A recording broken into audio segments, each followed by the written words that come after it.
Hello everyone, welcome to economics by Vishan Arpita. So आज की video के अंदर हम Hicks theory of trade cycle के बारे में पढ़ेंगे।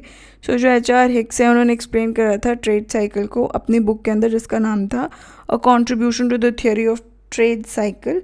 सो Hicksian theory of trade cycle के अंदर बहुत सारे कॉन्सेप्ट इंक्लूडेड हैं, जैसे Keynesian theory of saving and investment relation, multiplier effect, Samuelson multiplier acceleration, interaction, Harrod Domar growth model. So सारे इंग्रेडिएंट्स जो है वो हिक्सियन मॉडल को बनाते हैं।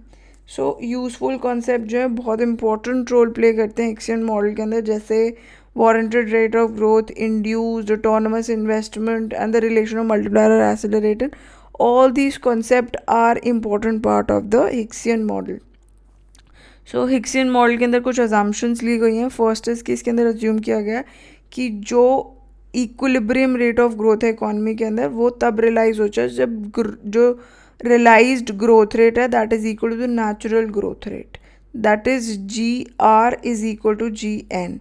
और जो ऑटोनमस इन्वेस्टमेंट है वो इंक्रीज करता है कांस्टेंट रेट से, बिकॉज वो डिपेंड करता है कि कितना वॉलंटरी इंक्रीज हुआ है सेविंग्स के अंदर। सो अगर रेट ऑफ इन्वेस्टमेंट बढ़ रहा है दैट मीन्स, और जो हमारी सेविंग्स है वॉलंटरी सेविंग्स वो भी बढ़ रही हैं, तो इसका मतलब ये है कि जो ग्रोथ रेट है इक्विलिब्रियम का, that is basically determine on those two factors only, कि ऑटोनमस इन्वेस्टमेंट क्या और वॉलंटरी सेविंग क्या, उसके बेसिस पे ही इक्विलिब्रियम ग्रोथ रेट डिटर्मिन होता है। ठीक है, और इसके अंदर अज्यूम किया गया है कि ऑटोनमस इन्वेस्टमेंट जो है that is a function of current output, कि आज का आउटपुट क्या है उसके बेसिस पे पता चलेगा कि what is the investment, and that is undertaken.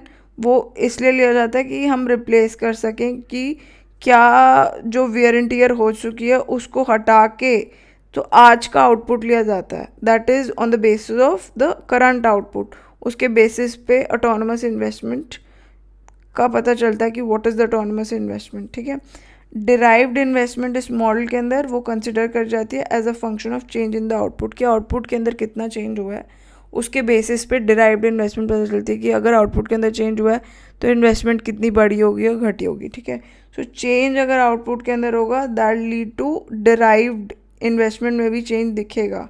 सो अगर आउटपुट के अंदर कुछ चेंज हो रहा है तो इन्वेस्टमेंट में भी दिखेगा। So that brings the principal और एक्सेलरेशन इनटू एक्शन, कि हमने पहले भी पढ़ा है एक्सेलरेशन क्या होता है और मल्टीप्लायर क्या होता है। ठीक है, सो आउटपुट जो है वो चेंज हो रहा है and that is led by the derived investment में क्या चेंज हुआ है।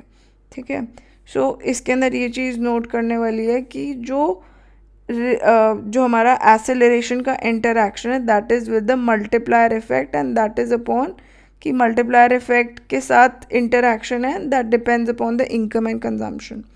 ठीक है, now let's see the model. Hicks के अंदर इन्होंने स्पेसिफाई करा था ceiling and bottom for expansion.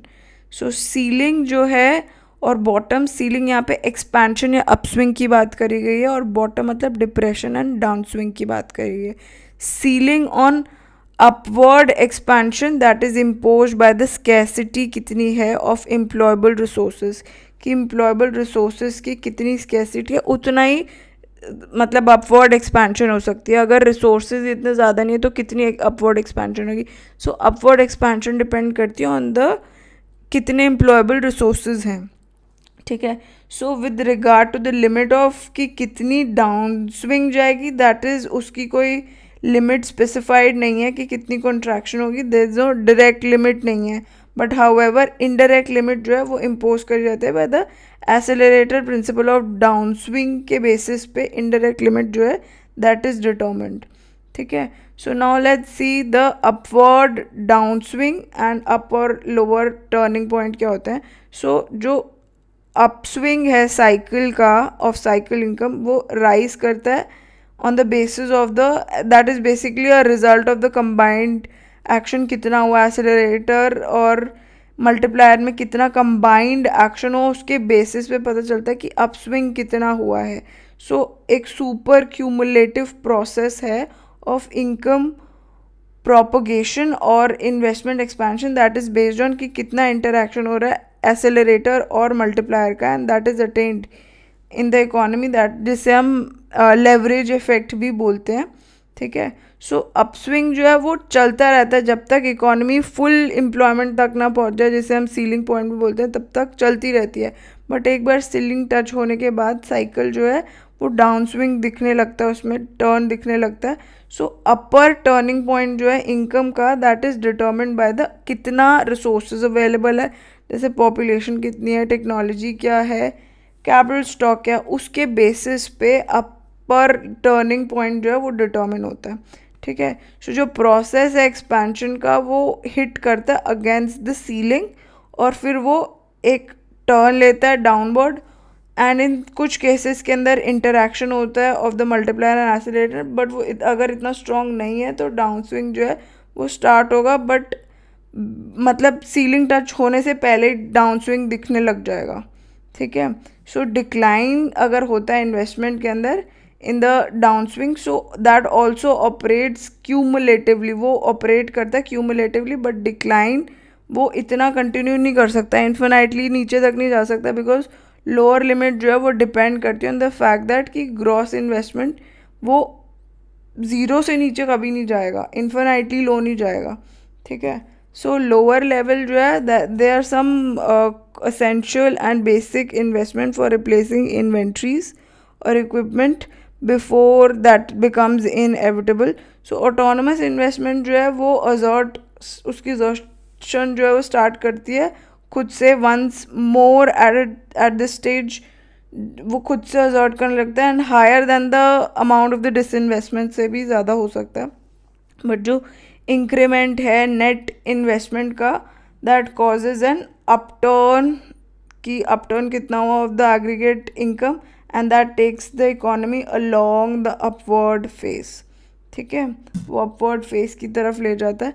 So Hicks ने एक्सप्रेस किया था अपना ओपिनियन दैट जब अपस्विंग जो हो रहा है that is a result of interaction कितनी हो रही है मल्टीप्लायर और एक्सेलरेटर के बीच में, और जो डाउन स्विंग है वो that is largely a product of multiplier and that is basically the accelerator remaining inoperative of the most part, मतलब largely on the multiplier part। ठीक है। अपवर्ड कितना जाएगा वो interaction of multiplier and accelerator के ऊपर जाता है, और डाउन स्विंग कितना जाएगा वो डिपेंड करता है मल्टीप्लायर के ऊपर। ठीक है। सिंस ये सिस्टम जो है उसके अंदर हम्प भी होते हैं which is also known as ceiling, और फ्लोर भी होता है जिसे हम बॉटम भी बोलते हैं। सो जो सिस्टम है ये इसी में ही ऑसिलेट करता रहता है बिटवीन दीज टू लिमिट, जैसे पेंडुलम ऑफ अ क्लॉक करता है वैसे ही उसके बीच में ये घूमता रहता है। So this is all about the Hicks approach. I hope आपको अच्छे से समझ में आया होगा। Thanks for watching, bye bye.